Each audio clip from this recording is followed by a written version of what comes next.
Muy buenos días, estimados estudiantes. Les saluda Mateo Patiño, su docente del día de hoy. Soy maestrante en la Universidad Estatal de Milagro y el día de hoy tenemos preparada una pequeña clase desde un punto de vista teórico y un punto de vista práctico sobre el tema de funciones y gráficos. Pues bien, vamos a comenzar. Bien, imaginemos realmente que nos encontramos en cierto día, cualquier día de cualquier año, y se nos ocurre que pasado cada hora del día, independientemente de la hora en la que comencemos, vamos a medir la temperatura con un termómetro, obviamente, ¿sí?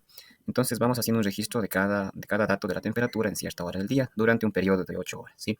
Entonces la pregunta dice, ¿cómo representarías este fenómeno en un gráfico? Realmente lo que se ha hecho aquí en este ejemplo es representar cada punto, cada par ordenado que hemos obtenido en este estudio. Cuando se inicia el experimento en el punto cero, podemos ver claramente que la temperatura es de unos 25-26 grados aproximadamente. Así, por ejemplo, en la sexta hora, desde que se empezó el experimento, tenemos un total de 20 grados en la escala de temperatura, ¿sí? Entonces, de esta manera podemos ir trazando una línea con todos los puntos en las distintas horas en las que hemos realizado esta medición. Y la pregunta es, ¿cómo representarías este fenómeno en un gráfico? Pues la respuesta sería tal como se encuentra en el mismo, ¿no? Esta línea solo nos describe cómo cambia la temperatura en función del tiempo. Por lo tanto, en función del gráfico anterior, podemos decir lo siguiente. Dice, si pudiéramos obtener la forma en la que esa línea azul va evolucionando, obtendríamos la función de la temperatura que dependería de la hora del día. Es decir, que podemos ir ya definiendo poco a poco lo que es una función. Básicamente podemos ver que una función es algo que depende de otra cosa. En este caso, la temperatura de cierto día del año ha dependido de la hora del día, según nuestro estudio. Entonces, vamos viéndonos poco a poco que una función, desde un punto de vista empírico, es una variable que depende de otra, básicamente. Ahora bien, realmente en matemática existen muchos tipos de funciones ya definidas y clasificadas, ¿no? Por ejemplo, funciones algebraicas, trascendentes o atrozos, algebraicas del tipo polinómicas, racionales, irracionales, trascendentes como funciones exponenciales, logarítmicas, trigonométricas y funciones atrozos que son realmente bastante utilizadas en el tema de cálculo, ¿no? Límites, derivadas, etcétera. Pero el día de hoy vamos a aprender de una manera sencilla lo que representa una función. Pues bien, un concepto matemático. Dice, en matemática se dice que una magnitud es función de otra si el valor de la primera depende del valor de la segunda, ¿sí? Tal como habíamos visto en el ejemplo anterior, la temperatura, que sería la primera magnitud, depende del valor de la segunda, que en este caso dependería de la hora o del tiempo. Por lo tanto, a la primera magnitud se la conoce como variable dependiente. Naturalmente, de manera a modo de costumbre, se le suele denotar como y o f, paréntesis x. Y la segunda magnitud se conoce como variable independiente y se la suele denotar como x, ¿sí? Por ejemplo, se dice que y es una función que depende de la variable x y se denota como f de x, ¿sí? ¿Por qué se le pone f de x? Realmente porque se dice que esta función f, que está escrita aquí, depende de la variable x, por eso está encerrada en un paréntesis, ¿sí? Entonces, esta es una manera sencilla de representar matemáticamente una función o escribirla, ¿sí? Siempre lo que esté dentro del paréntesis va a representar la variable independiente, ¿sí? Y todo el conjunto f paréntesis x paréntesis representa la variable dependiente. Bien, una forma, digamos, de determinar si algo es una función realmente es a través de la teoría de conjuntos, específicamente por el uso de diagramas sagitales, ¿no? ¿Qué es lo que dice la teoría? Dice, una función puede entenderse por medio de un diagrama sagital, en donde se observa que un valor de la variable dependiente le corresponde un solo valor de la variable independiente. Sí, tal como observamos en el primer diagrama sagital que está a la izquierda del gráfico, vemos que esto realmente sí se trata de una función, porque a cada elemento del conjunto A le corresponde solo un elemento del conjunto B. Por lo tanto, esto es una función.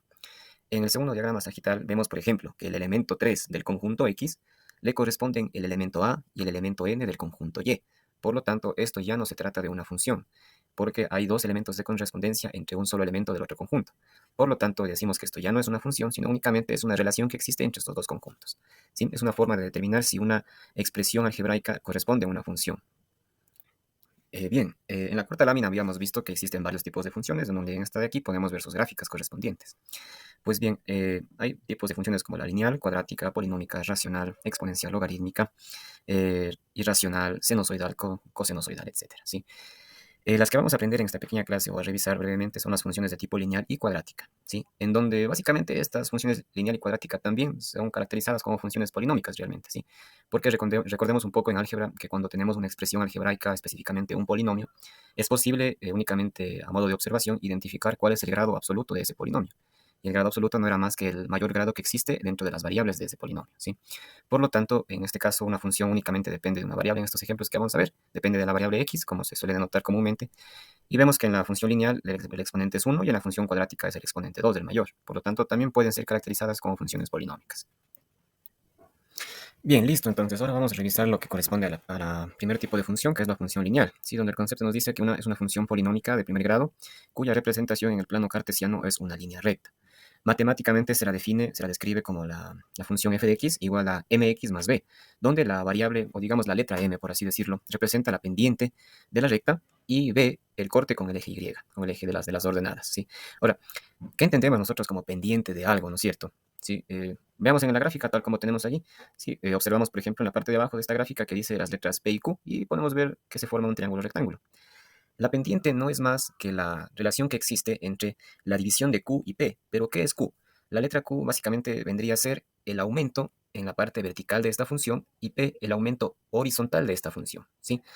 Tal como podemos ver, básicamente es una relación de proporción, es una fracción que si al dividir nosotros Q y P, obtenemos la pendiente de esta recta, es decir, qué tan inclinada está con respecto al eje X, ¿sí?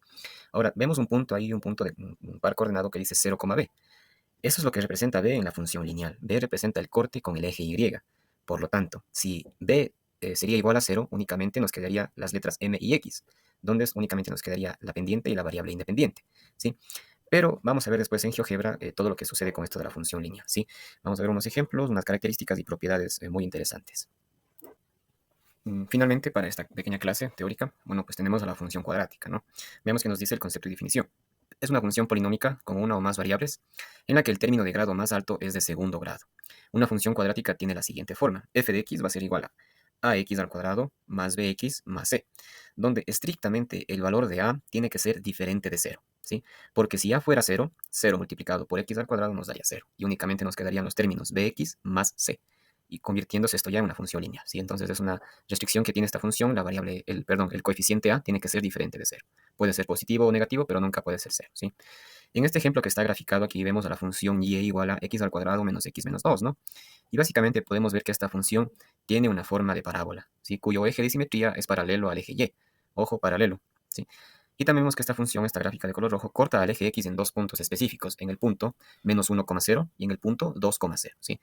Tal como la función lineal, vamos a ver poco a poco cómo se comporta esto en un simulador de funciones, que vamos a utilizar la calculadora de GeoGebra para asimismo ver algunas propiedades interesantes sobre este tipo de función cuadrática, ¿sí?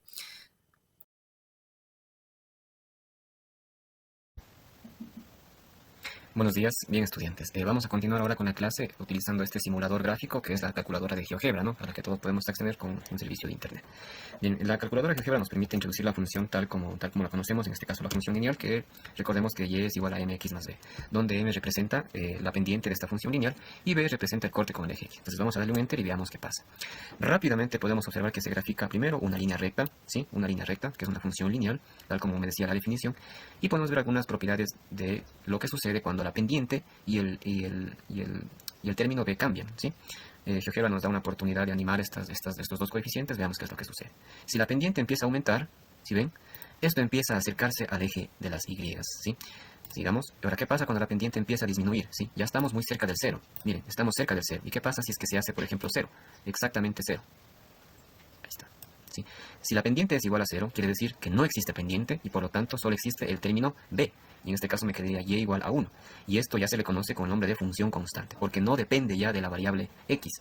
Si x vale 1, y sigue siendo 1. Si x vale 2, y sigue siendo 1. Si x vale 3, y sigue siendo 1. Y así a lo largo de todos los puntos infinitos del eje x, ¿sí? Ahora, ¿qué sucede cuando la pendiente se hace negativa? Únicamente esto empieza a cambiar de sentido, ¿sí? Entonces recordemos, únicamente la pendiente nos permite saber el grado de inclinación que tiene una función lineal o una línea recta, ¿sí? Ahora, ¿qué pasa con el término b, ¿no? Con el punto de corte? En este caso, b vale 1. ¿No? Coloquémoslo otra vez donde está originalmente. Ya, aquí. Aquí, perfecto, ¿sí? En este caso, la letra b es igual a 1. Por lo tanto, me dice que corta al eje y en el punto 0,1, como podemos verlo aquí. ¿Sí? 0.1. Corta a esta línea vertical, esta función de color verde le corta a esta línea vertical o se cruza en el punto 0.1. ¿Sí? Eso es lo que me dice la letra b. ¿Qué pasa si es que esto aumenta? Únicamente hace que la línea se vaya más arriba. Como podemos ver, la función se va hacia arriba. Y si es que se hace negativo b, se va hacia abajo. Nada más. Eso es lo único que le pasa cuando b aumenta o decrece, ¿no? Ahora, ¿qué pasa cuando b es igual a 0? Al igual que la pendiente. Veamos. Si b vale 0, quiere decir que ya no existe esta parte en la función lineal y por lo tanto solo me queda y igual a x, ¿sí? Que también se le conoce como función lineal, que es una línea que crece infinitamente en ambas direcciones. Bien, entonces con esto hemos revisado las propiedades de la función lineal, unas pocas propiedades que espero que sea de su comprensión. Ahora pasemos a revisar la función cuadrática.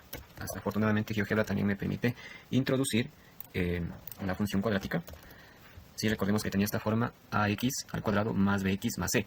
Bueno, realmente lo que se debería escribir es ax al cuadrado más menos bx más menos c, porque tanto la letra a, b o c pueden tomar valores positivos, negativos y pueden también tomar el valor de 0, a excepción de la letra a. Si esto vale 0, pues ya no existe función cuadrática, porque todo este término se va a eliminar y únicamente me queda bx más c, transformándose ya en una función lineal, tal como veremos ahora a continuación.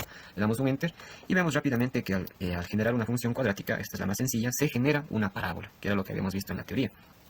Si es que el exponente a, si el elemento a empieza a aumentar, a hacerse más grande, miren, la parábola se hace más estrecha. Si el elemento a empieza a hacerse más pequeño, miren, empieza esto a agrandarse. Pero ¿qué pasa si se hace 0? Se hace una función lineal, ¿sí ven? Si es que se hace negativo, cambia de sentido la parábola, ahora se abre hacia abajo, ¿sí? Entonces, si es que esto es positivo, este punto de donde nace la función, este vértice, es un punto mínimo. Y si es que el elemento a se hace negativo, la parábola ahora se abre hacia abajo y este vértice se convierte en un punto máximo, ¿sí? Acomodemos otra vez donde estaba en el 1 para poder continuar. Bien, ¿qué pasa con b? Cuando b se hace mayor, miren, es como que existe un traslado horizontal de esta función, ¿sí? Me permite trasladar horizontalmente a la función, ¿sí? Véanlo ustedes mismos. ¿Qué pasa si es que b vale 0? Observemos. Si b vale 0, me provoca que en este caso esta función, ahora el vértice se ubique exactamente en el eje coordenado, en el punto coordenado 0.1, porque ya no existe un b, ya no existe una parte lineal en esta función, ¿sí? Únicamente existe la parte cuadrática y un coeficiente 1 que le causa otro tipo de movimiento, ¿sí? Entonces veamos la animación rápidamente. Sí, es como que me genera un movimiento horizontal de la función, ¿sí? Me genera un movimiento horizontal, pero más no me cambia la forma, ¿sí? No cambia la forma de la función, solo me genera movimiento. El único que ensancha, hace más grande o más finita la función, es el término a, ¿sí? Bien, continuemos, pongámosle en 1. Vamos con el término c. ¿Qué pasa si es que el término c aumenta? Si esto aumenta, traslada la función verticalmente. Si es que se hace más grande, la manda hacia arriba. Si es que se hace más negativo, lo manda hacia abajo. ¿Y qué pasa si es que vale 0? Vamos acá, 0. ¿Sí? Si vale 0, esta función crea dos puntos de cortes, donde uno de ellos va a ser el origen, 0,0, ¿sí? Independientemente de qué valor yo ponga aquí en el término a, ¿sí ven? Siempre va a pasar por el eje 0, por el punto 0,0, ¿sí? Entonces, básicamente, esas son algunas propiedades interesantes de la función cuadrática que nos permite visualizar el software de GeoGebra.